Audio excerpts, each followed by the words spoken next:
Rich Side K9 guys, gonna do an interesting comparison today. A couple people asked, I said, yeah, I'll do it. We're gonna compare a G63 to a Model X Plaid to a Model S Plaid. We got them all here today at one time.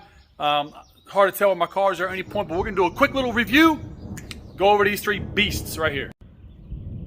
Quick disclaimer, guys, for everybody that gives me a hard time about driving two Plaids. You're burning coal in order to make electricity, blah, blah, blah, blah. Not so much, guys. As you can see right here, we do have a massive solar system and we produce our own energy. So, yes, we actually have a couple other Teslas that aren't here. We have two Plaids, but we do make our own electricity. We do charge off our own grid. Real quick on the charging, we have one Tesla charger right here, which is just topping off the Model X. Directly below that Tesla charger, we actually have another 50 amp plug. Whoa, focus right there. That way, if somebody comes over here with a different EV, they don't have to do what I'm doing to this Model S. And you can clearly see my lovely flat tire right there, which I'm so enthusiastic about. But this one, it's already topped off, so we just keep it on the wall, just trickle charging. And yeah, man, not good. Tire is flat. No bueno. All right, guys, three totally different vehicles. Again, G63 2021, 2022 Model X Plaid, 2021 Model S Plaid. But what I have done is I've opened everything up and we can really compare some of the obvious things, some of the things that aren't so obvious. I get it, you're gonna say these things don't compete. They kind of do. So clearly, these, you can find the price on them. Clearly they sell way over sticker, sometimes double the cost of sticker, but that's that. The Model X, by all means, the Model X Plaid is expensive. So it's not, everybody has a complete misconception on some of these higher end Teslas, but the Model X Plaid is a very expensive vehicle, especially for a Tesla, right? You have the sticker, and then by the time, obviously, taxes, tags, everything's added onto it. These are up there. So how does it compare to the G-Wagon? Because that's obviously the Model S is its own thing over there. Well, two different tools, two different things, right? So the obvious, front of the G-Wagon, you have a twin turbo V8, 4-liter Mercedes, badass motor. The cool part is this though, what a lot of people don't know about the new G-Wagons. This is a hybrid motor. So there is a 48 volt system in it. How much exact horsepower and torque it provides on top of the twin turbo, nobody really knows that, but it does make start-stop. It is more efficient, etc. But again, in the front of the G-Wagon, there's a massive twin turbo V8 stuffed in there, right? So tremendous amount of weight up front, etc. No storage ability whatsoever, obviously. And the front of the Model X Plaid is a massive open space. This is about 12 inches by 12 inches by 12 inches, this Tesla bag right here. And you can see that it is, you can need about two of them to stack height. I mean, this is a massive space in the Model X, the front trunk. Now, we have a Model 3. It's not here right now. My kid's driving, otherwise I'd show you. But if you compare the Model X trunk to the Model S trunk, the Model X is absolutely bigger. So the Model S is big. Yes, you can fit a lot in here. You can see this is my daily driver setup, multiple extension cords, multiple inverters, some cleaning supplies, etc. The Model S front trunk is big, but the Model X's is, I mean, it appears to be like double the volume. So legitimately double the space. This is more than enough space for a shopping trip to the grocery store. There's coolers that they make for these things where you can have a bunch of ice and all kinds of stuff. So pretty cool. It's pretty large. So again, complexity, G-Wagon wins all day, right? This is a hard motor to work on. Me personally, even though this is my vehicle, I ain't doing nothing to this car. So this car needs service. It goes right to the AMG dealership in Chantilly. And that's where it gets serviced. Complexity. So for daily driving around the city, guys, my front trunk in the Model S, I always have a couple extension cords, about 100 feet of different extension cords. And I always keep two Tesla inverters. In case one blows, I have another one inside there and multiple charging heads. There's a flat tire kit. But yeah, always prepare to plug in somewhere. Even though it's never an issue, always prepare. All right, let's take a look at interior. Should not surprise you guys. In this one, it's going to be simple. G-Wagon wins. And to be honest with you, the G-Wagon is not the most nicest interior of Mercedes. We just sold our GLS 63, had a much nicer interior. All G-Wagons come with the old Mercedes infotainment system. I don't know why they do that, but they do. But with that said, it's still a much nicer interior. Things in here that look metal are metal. A lot of carbon fiber. The steering wheel is amazing. The seats, the leather, the Alcantara headline, I mean, all that is amazing. The G-Wagon wins. However, you're gonna be surprised at how nice the Tesla really is. But I'm in the back of the G-Wagon right now. I am 6'4". I'm sitting behind myself. I can easily do it, but it is tight, right? Headroom, I got tons of headroom. I probably have 6 to 8 inches over my head right now. Probably a better illustration. So you can see headroom in a G-Wagon is, I mean, tons of headroom, and I'm a tall guy. But knee room, again, I'm sitting behind myself. So I can ride here very comfortably, but on a super long road trip, it might get a little tight. Now I can open my legs and I can sit here all day. So it's enough room, but the Tesla Model X is definitely gonna beat this one. Coming around back, guys, the G-Wagon has a nice space. It's an old school door. Obviously, everybody knows the G-Wagon is very, very heavy. The doors are heavy. When the seat's laid flat, it's just a big box, right? So it's a lot of volume. The Model X also has a lot of volume. This probably wins, but it's very, very close. Now, one thing I really wish Tesla would have done and focused on more, while I love, obviously I like Tesla, but while I love what Tesla does with the simplicity aspect, where they really dropped the ball was in, I don't know, like I just wish there was more color scheme. So like, you know, in all these higher end Mercedes and Audis and Beamers, whatever, you can do all kinds of stuff with the LEDs and make it look cool, and you can change them and put much better colors up, and you can customize everything, and you can change the dash and change the colors, and you know, just when it's all here, it just feels good, right? When you grab the steering wheel, it's cold carbon fiber, right? It's Alcantara leather, it's metal parts here, although that actually feels plastic to me, but it appears, I don't even know. But it's a big, thick, you know, competition AMG steering wheel, right? Feels good in the hand. But it's a nice place to be at nighttime. It lights up, you can change the colors, the ambiance, blue, reds, a million colors, and it's just a cool place to sit. And at the end of the day, twin turbo V8 idling, that sound will never get old. The most beautiful part about that G63,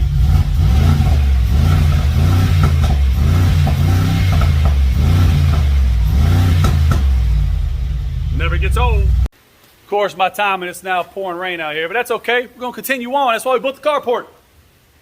Cool carport, man. This carport does the job, boy. Just right up here above us, we have air. Right there, we got water. And then this carport will like withstand legitimate tornadoes, hurricanes. This bad boy is strong. Okay, so this is where it gets interesting, and truly beauty is in the eye of the beholder for real. Okay, we use this Model X for work. So there's a dog protector seat covers on it right now, but it is obviously the white captain chairs, real, real beautiful in the back. Went ahead and pulled the dog covers back, but I want to show you this, man. When these Falcon doors are up, as a tall guy, like, you know, I weigh 235 pounds. Look, I'm under the door, okay? All I got to do to get in this bad boy is just sit back. It's like the most ease of use process in the world to get into a car. As a tall person, long legs, big torso, whatever, this is arguably one of the most comfortable, just flat out amazing cars on the planet for tall people that need to get in. When I get out, the door opens up and you just like step right out. I mean, it's nothing, right? It's so much easier than climbing in and climbing out of any other car or SUV on the planet. Now, people talk about these Falcon doors, the problems, blah, blah. Yeah, guys, 5 years ago, Tesla has this down to a science. They've had these things around forever. If you want to shut it, it's simply just press the button. Boom. Just like a mom's minivan. This is kind of like a minivan, I guess. Just the fastest minivan on the planet. Comes right down, sets in. It's a beautiful thing. Okay, beauty in the eye of the beholder. Kind of like my wife's pink Glock. That's like beauty in the eye of the beholder. I think it looks silly. She likes it. But when you walk up, this is white on carbon fiber interior. So the seats are white. I'll be honest with you guys. I'm a black on black on black car guy, but I love Tesla white stuff, man. It looks so good. They do it better than anybody. So when you do get in, Model X, some of the best features on the planet that most people don't realize. You press the brake, and that shuts the door. Door's now shut. Okay. If you like graphics, let's get this thing. Let me not want to show you my pen. Stand by, guys. All right, had to get everything turned on. If you like graphics, and if you're a tech person, Tesla is the place to be, right? Interior quality, guys, this is not bad. It's really not that bad at all. So again, if you press the brake to close it, when you want to open the door, you just simply press the button. Door opens on its own, it opens up. So again, to Tesla people, this is old stuff, I get it, but to a lot of people, this is like pretty interesting, right? There's a lot of ways to close the door in this car. The interior quality is pretty good, guys. I mean, everybody knocks Tesla. The carbon fiber, I think, is better than the carbon fiber in the Mercedes and the G63. The white leather, and I'm saying leather as a kind of a quotation because it's not real leather, but it looks really good, it feels really good, and you can easily clean it up. Everybody hates the yoke. Now that I've had a couple cars with it, I love it. What I really love about it is the visibility, right? So when you're here, whether you're using autopilot, it makes no difference, but if your hands are here, here, wherever you put your hands, your visibility is amazing. You can see everything in front of you. You're never trying to position the steering wheel or your head to, read the numbers. Everything is perfect. Tesla, why don't you have a heads-up display? Like, I can't believe you don't have a heads-up display. The Mercedes-Benz heads-up displays are amazing. Audi has an amazing heads-up display.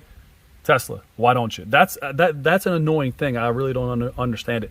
Couple other small things, man. When you get into high-end Mercedes and BMWs, a lot of other cars, heated and cooled cup holders are kind of standard, and most of those cars are a lower price point than a Plaid, especially the Model X Plaid, so that should be in there. And massaging seats. Why aren't there massaging seats in these high-end Teslas? Tesla should 100% have massaging seats, heated and cooled cup holders, and heads-up display. Why they don't, I have no idea. That should be fixed. Now, the rear end. Let me flip this camera around. So again, we use this as a work vehicle. My wife runs a lot of dogs in this car. I know it sounds crazy, but we do. So everything is covered for us. But the back of the Tesla is massive. It's a tremendous amount of space. The only issue I have with the Plaid, and this is a 3-row SUV, is that you can't put the second row seats flat. And that's really stupid. Tesla, you kind of dropped the ball on that. This second row, while you can power up, power down, they can roll forward to let access to the third row easier. However, you can't fold them flat. So like usability, that's a big issue, and I think Tesla, you really missed the ball on that one. Now, you can obviously get fold flat seats in the Model X long range, not the Model X Plaid, so that's your solution, but it makes no sense you can't do it in the Plaid. But small price to pay, you can still fit a tremendous amount of cargo. There's multiple rear AC vents, multiple third row vents. The seats are comfortable all the way throughout. Good visibility all the way throughout. And again, the color scheme and the interior quality on these things, guys, it's not AMG level, but it ain't far behind. Like, it's really not far behind it. And if you've never had a really high-end vehicle, this absolutely would be a luxury vehicle for you for sure. And again, one of the newest features Tesla did, this tilting, rotating screen. That is just awesome. Great addition on that one. So we'll close everything up. Again, if I want to close the door, I just press the button. The door closes on its own. Easy, just like a minivan. Press the button, step out of the way of radar. See that? I was underneath of it right there, so it's not gonna let me close it. Stand by. There she goes. Easy peasy. And again, one of the coolest parts of the Tesla, man, is you can do this all on the app. So you can sit there with the car from, a world away and have it doing everything, dancing, operating everything for you.